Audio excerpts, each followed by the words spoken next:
Hey guys, welcome to the Home Buying 101 webinar.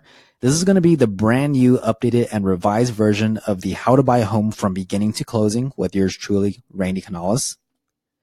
So what you're going to learn in this webinar here, quite a bit of stuff.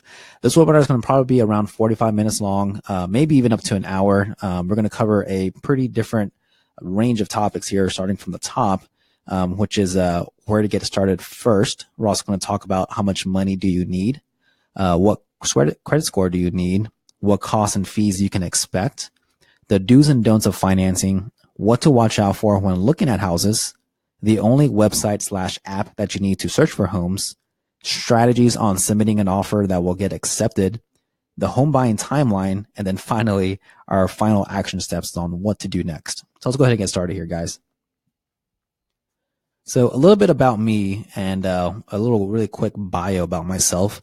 As of April 2019, I have 9 years experience as a realtor. In 2012, I was awarded the top 20 under 40 rising stars in real estate by HAR. I'm a member of NAR, TAR, and HAR. And for those of you who don't know what that means, NAR stands for the National Association of Realtors. TAR is the Texas Association of Realtors. And of course, HAR is our local board, which is the Houston Association of Realtors.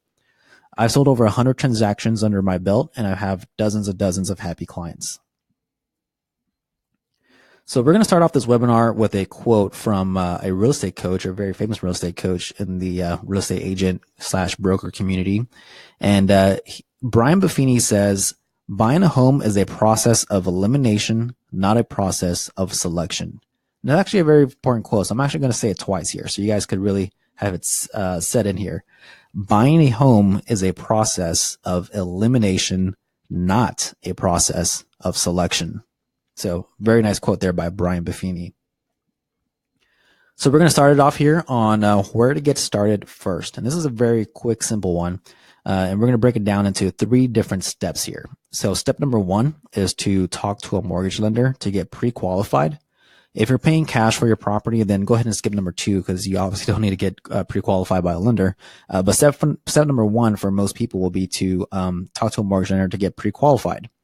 Step number 2 is to determine areas, price range, and must-have criteria with me during our in-person buyer's consultation meeting, where we'll actually sit down together here at my office and go over your entire criteria and everything that you're going to be needing for your new property. So that's step number 2.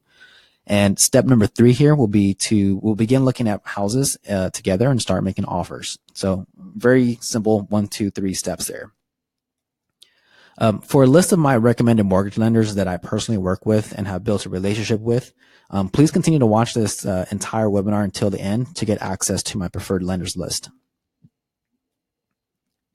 Okay, so how much money do you need? So this is a pretty loaded question because it all depends on the type of loan that you're going to be getting. So we're going to start off here with conventional loans at the very top. So a conventional loan requires a minimum of 3% to 5% down payment for a conventional loan. If you're looking at a jumbo loan, and a jumbo loan is basically a loan that's over $417,000, that's considered a jumbo loan. Those require a minimum of 10% down payment on those larger home purchases. An FHA loan requires a minimum of 3.5% down payment. A VA loan doesn't require a down payment at all. So a quick shout out and thank you to all of our veterans who've served our country. You get the amazing benefit of not having to put a down payment through a VA loan by being a veteran. And then investment property loans require a minimum of 20% down payment. So these are all properties that are considered investments. So if you're wanting to purchase a property to rent it out and to have it leased out for however long, those are going to require a 20% down payment. And there are certain home buyer programs that can actually cover most or even all of your down payment as well. So there are some down payment assistance programs that you can qualify for where the lender can actually pay for a big percentage of your down payment, whether it's 1, 2, 3, 4, 5. Sometimes I even heard of up to 6% of your down payment of the purchase price. So that could literally save you thousands and thousands of dollars if having to put down on your down payment if you're in a situation where you will want to do that instead of having to put it down yourself. And then lastly, there's also renovation loans. So renovation loan are whenever the property is needing cosmetic repairs or major structural repairs. These loans are perfect for those who don't mind purchasing a fixer-upper and hiring contractors to repair and upgrade the home to their liking when the repair, whenever you want the repair and remodeling costs rolled into your mortgage. Renovation loans can be done through FHA or conventional. These are loans that are a little bit more complex. Therefore, you should always talk to your lender about it if you're interested in purchasing a fixer-upper. And when done correctly, these are a great option and that can save you a lot of money in the long run if you're wanting to finance the repairs right into your mortgage. Now, please know that these loans are for owner occupants only. Therefore, investment properties do not qualify for renovation loans. Okay, so what credit score do you need? Okay, so typically in most cases, lenders are going to want you to have at least a 640 credit score. Anything less may require you to spend some time working on your credit for a few months before you're able to qualify for a loan. So talk to a lender to determine your score and strategies and resources for improving your credit to meet the 640 requirement if you're below that amount. There are a few lenders that I work with that may still be able to help you obtain a loan if your credit score is under a 640. Although be aware that it is much harder to get pre-approved with a lower credit score. And you can always, again, contact me for a list of my recommended lenders today. Okay, what costs and fees can you expect?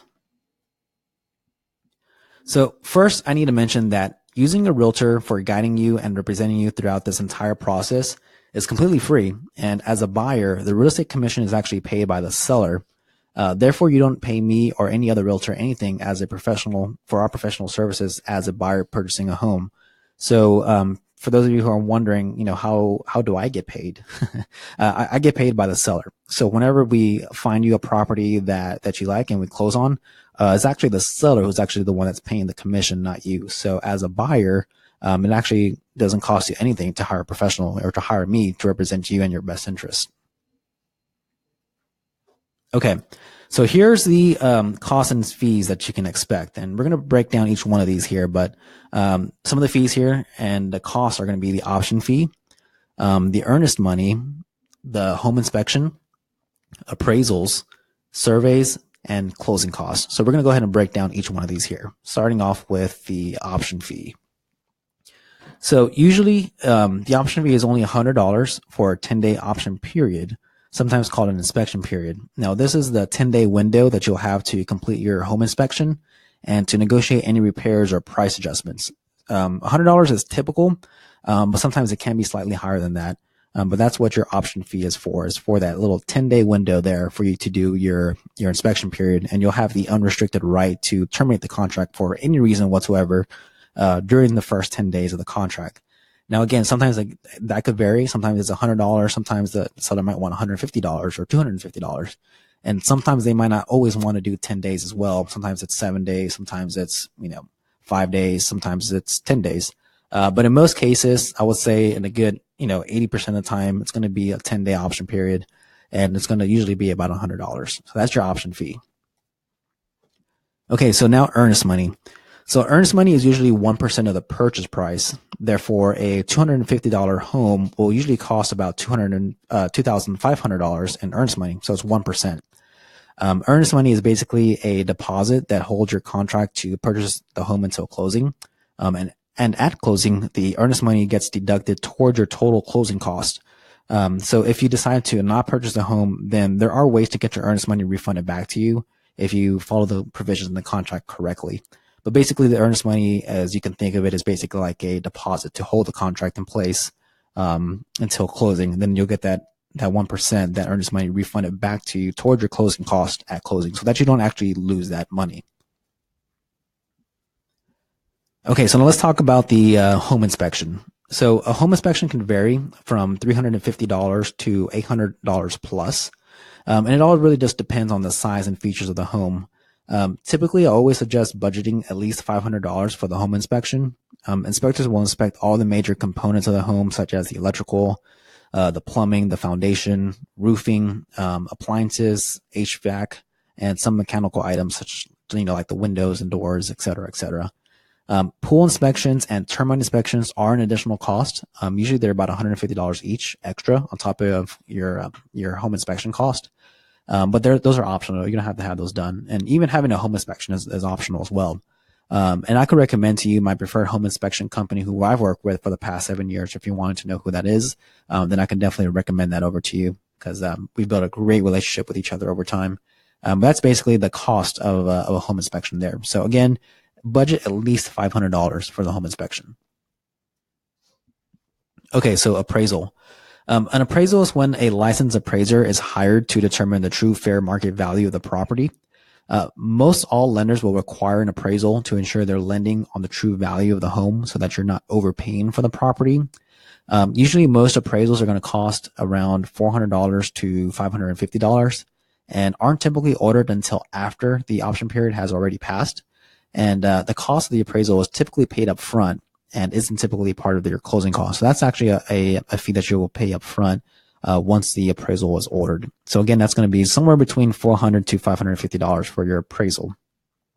One thing to note that I didn't type on here is if you are purchasing a home cash and you're not getting any financing, then of course there's no reason to have an appraisal. So it's only for properties that are being financed through a bank and through a mortgage company. Okay, so let's talk about survey. So a survey is when you show actually, let me re-say that again. A survey will show you the exact boundary lines of the property that you're purchasing, along with which buildings are included within those boundaries. So it's basically like a map, if you could think of it. This is done by a professional surveyor who physically visits the property to determine the exact boundary lines or property lines and easements. They typically cost anywhere between $400 to $500 as well, and it will be added to your closing cost if needed. I always recommend having a survey when purchasing a single family home or a townhome. But they're basically like a map, just an outline of showing you exactly where your property line ends and begins. So that's what a survey is. Okay, so closing cost. Closing costs encompass everything that needs to be paid by the buyer at closing, such as your loan origination fees, your appraisal, your survey, your title company fees, your HOA fees, home warranties, hazard insurance, and more. So there's quite a bit of stuff in there. And as a rule of thumb, I always estimate that your closing costs are going to be anywhere from about 3 to 4% of the purchase price. Therefore, a $200,000 house will have about $6,000 to $8,000 in closing costs in addition to your down payment. Now, keep in mind, this is just a general rule of thumb and isn't really an exact cost. It's just more of a generalization of what it might be. However, your lender and I can help you get more accurate numbers based on your specific situation and your property. So every property and situation is going to be a little bit different. But as a rule of thumb, your closing cost, you can estimate it to be about 3 to 4% of your purchase price on top of your down payment. So keep that in mind. Okay. So how much money overall do you expect to pay out of pocket to buy a house? That's like the most important question, right? So generally, expect to pay around 6 to 7% of the price of the house at closing. If you're using a down payment, or if your down payment is higher, like for example, if you're purchasing an investment property, then expect that to be a much more than that. But keep in mind that you can negotiate for the seller to pay a portion or even all of your closing costs as well. So in addition, there are certain loan programs, like as we previously discussed, that can actually cover a large portion of your down payment using the down payment assistance programs. Therefore, it could be significantly less than what you think. So again, every deal, every loan is different. So it's best to talk with me and with a mortgage lender to know exactly how much money you will need to bring to purchase your new home. But generally, if you're going to be paying all of your own down payment, if you're going to be paying for all of your own closing costs, then generally you can expect to pay expect anywhere from 6 to 7% of the price of the house is what you'll be paying as a rule of thumb. Okay, so now let's talk about the do's and don'ts of financing, and this is also really, really important. So make sure you're listening up to this one here, because a lot of this stuff could actually disqualify you from purchasing a property. So let's go ahead and dive right into that. Okay, so do get qualified before looking at houses. Very important. Do have a sum of money aside for buying a house. Very important as well. Do maintain your employment with your current employer. So no changing employers while you're in the process of buying a house. Do keep good records of all of your large deposits and where they came from. So no hidden mattress money. When you're purchasing a property and you're getting it financed, they do want to track everything. They want to know where all your money is coming from. There can't be any hidden mattress money, as I like to say. So, So yeah, that's very important. And then do pay your regular monthly payments on time. Don't get behind on any of your monthly payments because that could negatively affect your credit score. Don't go house shopping without knowing what you can afford with your lender first. So that's basically, again, getting pre-approved or getting pre-qualified. Don't open any new lines of credit or close off any lines of credit without talking to your lender first. So don't finance any new furniture, new cars, new credit cards, new department store cards, or any kind of loans until after closing. So don't open or close any new loans or financing whatsoever until after you close on your property. Because opening up any new lines of credit could change your debt to income ratios, which would throw off all of your numbers, and you might not qualify for a home if you do purchase a new credit card or a new car, for example, or furniture or appliances. So don't finance anything until after closing. Extremely, extremely important. Don't make any major purchases. So you need funds available throughout the home buying process. Again, don't go out and finance anything. This is so important. But yeah, don't make any major purchases that's gonna, make your bank account empty, basically. So don't buy anything that's going to cost you a lot of money where you're not going to have any funds available to purchase a house. So very simple stuff here. Don't change jobs or your income. So you need to show stability in order to qualify for a loan. Pay raises and job promotions, however, are perfectly fine, but don't change jobs, don't change your employers while you're purchasing a home, especially if you're already under contract, to buy a home. Don't change jobs. And don't change your income, obviously. Don't make any large cash deposits into your bank account other than your paychecks. So every large deposit needs to be sourced, and cash deposits won't cut it. So as I previously mentioned before, don't deposit large cash deposits into your bank account, because that's going to definitely raise some red flags for the mortgage company. And then lastly here is don't panic.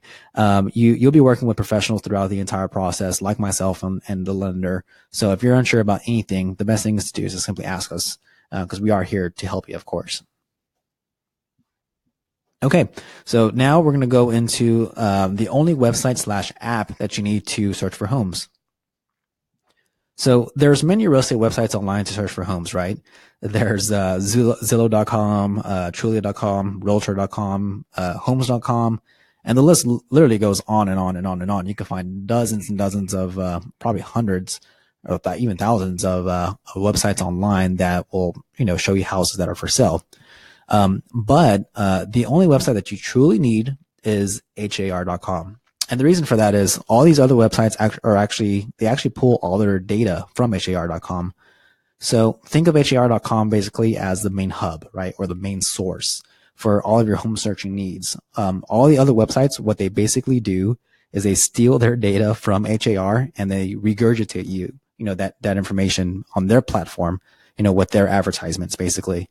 So, Zillow.com, Trulia.com, Realtor.com, Homes.com, all those other websites, you really don't need to be searching on them. You really only need to be searching on HAR.com. That's the only website you need to be on, because they actually get all of their data pulled from HAR.com. So that's the number one website you're going to be searching for houses if you're here locally, of course, in the Houston Metroplex area. So HAR.com, they have an app that you can download to your Apple or Android devices to do all of your searching mobilely on your phone. And I actually have a special link on my website that you can download this app.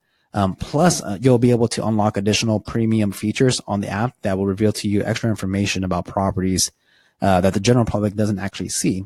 So to download this app, head over to my website. It's randycanales.com/search to unlock the premium search features for the HAR app for all of your home searching needs. So this is actually a really cool little thing here that you could actually download right to your phone, and it'll give you some premium, it'll unlock you some premium features that the general public doesn't actually get to see.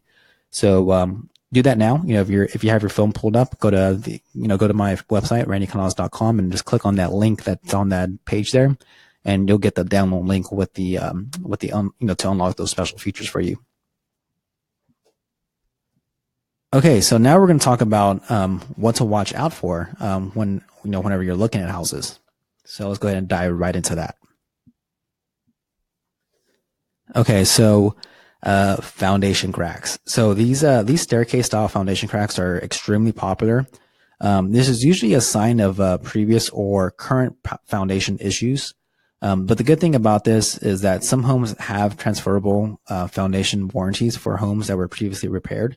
So if you do see some of these staircase style foundation cracks, then don't freak out. You know, there might be a foundation warranty that the home might have to have the foundation fixed, or actually it might just be some normal settling as well. So the only real true way to find out whether or not this is going to be a main issue for the property that you're purchasing is to simply have a home inspection done and to find out if the inspector is suggesting if there is any foundation movement, and if there is, then we can have that addressed at that point. So just to be cautious of whenever you see these, especially if you see a lot of these. If you see a lot of these foundation cracks, especially the staircase style like this one that you see in this photo, if you see many of these around the exterior doors outside the home, or the exterior windows as well, then I would probably advise you to probably skip over that house simply because if it has a lot of them, then it probably is a good sign that this home is having some major structural issues. So just keep that in mind whenever you're looking at houses.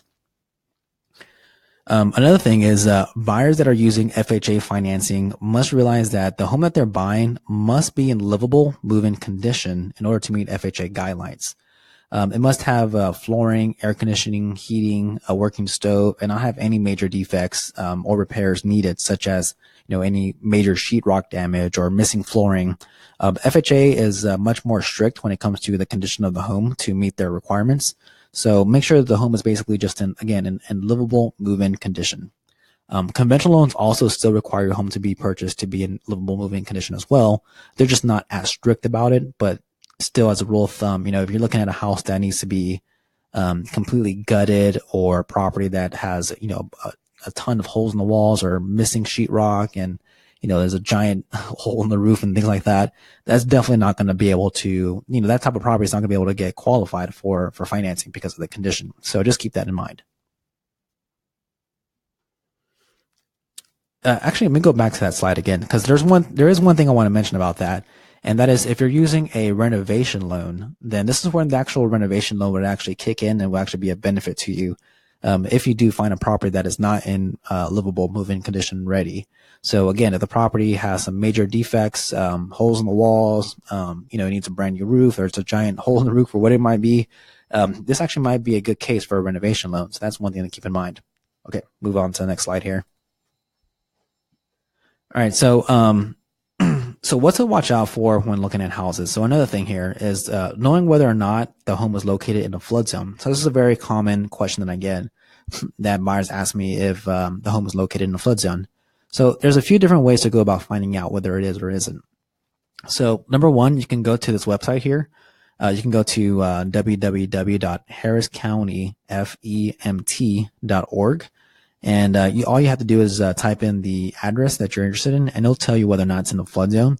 Now, this information on this website here, it's not always 100% accurate, because the flood zone maps, sometimes they do change them, but it is pretty accurate. So actually, this is what I go to as my number one source, basically, to find out if the home is located in a flood zone or not. So I would definitely recommend checking out that website.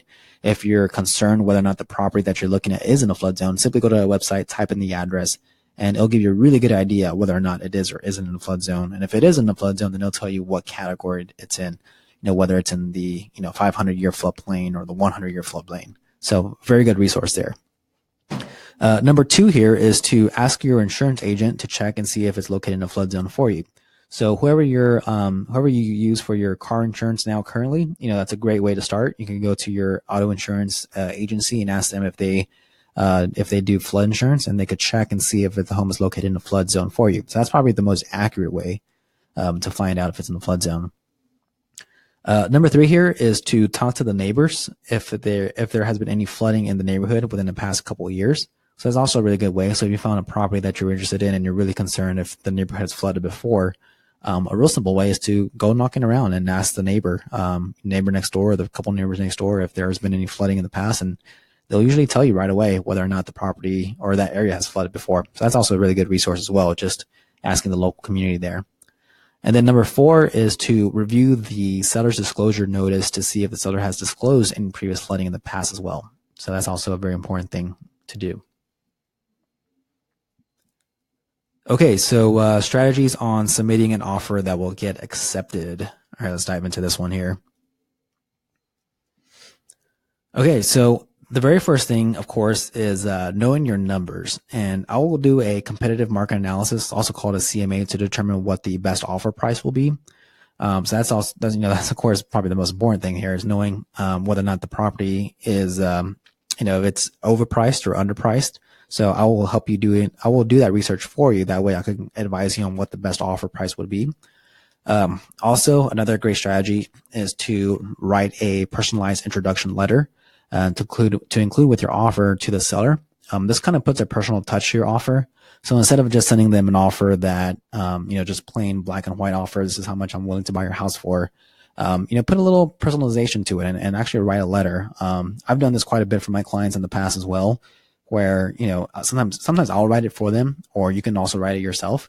But it's usually just a couple of sentences, maybe like a little paragraph or two, just, stating, what you liked about the property, maybe telling a little bit about yourself and about your family, or why you're planning on purchasing that property, just to get personal. And also, if you're a family, then include maybe a photo of your family in that letter as well. And that way they can actually see, who this person is that's placing an offer on their property. So that's a really good strategy there. And I've actually won quite a bit of offers because of that in the past. So really good tip there. Number 3 here is to always submit your offer with a pre-qualification letter or a proof of funds letter in order to be taken seriously. So this is pretty much a standard nowadays, that you have to have a pre-qualification letter or a proof of funds letter to be submitted alongside with your offer in order to be taken seriously. Because without one, then they're just not going to take you as a serious buyer without you showing that you're financially capable of purchasing a property. And then always put your best foot forward. So lowballing an offer from the beginning is usually starting things off to a bad start and putting things off to a bad foot with a seller, and it actually may offend them. So I've had that happen as well, where I've had some clients of mine that really just wanted to go in and put an offer really, really low, and I told my clients, it's probably not the best strategy. And they wanted to do that anyways, and it just ended up offending the seller, and the seller, didn't want to work with us at all at that point. So, always say, put your best foot forward when making an offer. Okay. So now let's talk about, if you're purchasing a home while the market is hot, then expect there to be competition, from other buyers who are also wanting to place an offer on the same home that you like as well.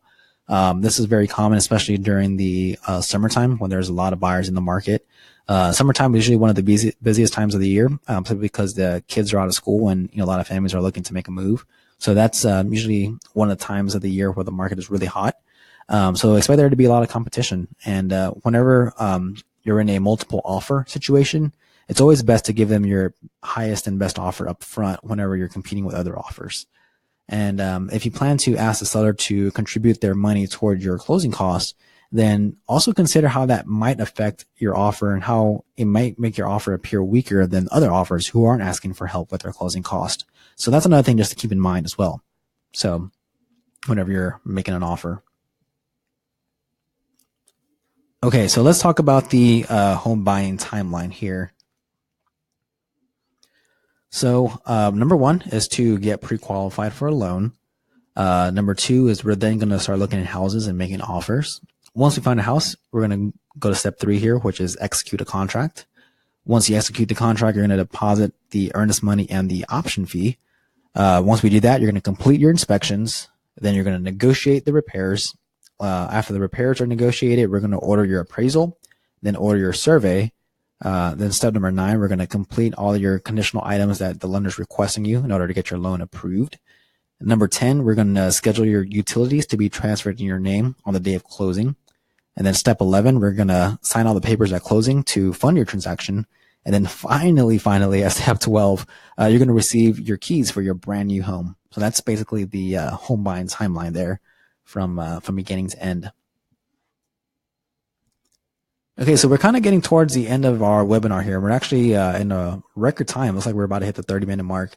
So let's go ahead and talk about my recommended mortgage lenders. So very simply, for a list of my recommended mortgage lenders and to easily apply to any of them online, simply visit my website, go to randycanales.com/about, and you're going to see all of my preferred lenders on there and also a link to go ahead and apply with them online as well if you want to go ahead and do that now.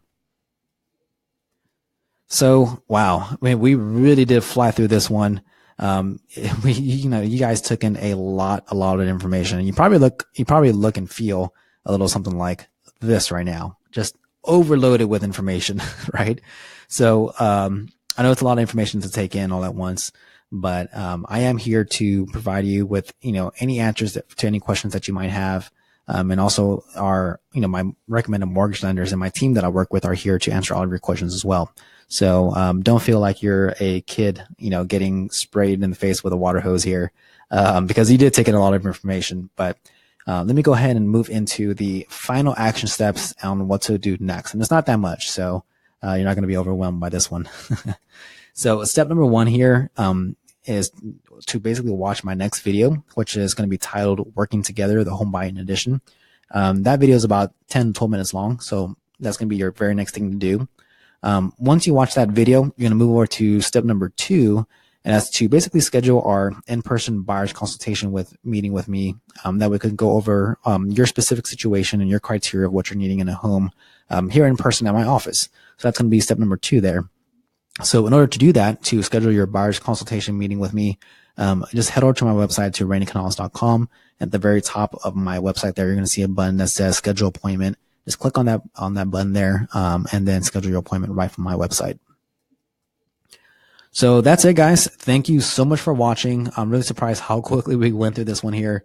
We're at the 30-minute mark. But again, thank you so much for watching, guys. I'm really looking forward to working with you soon and helping you realize, what your future home might be.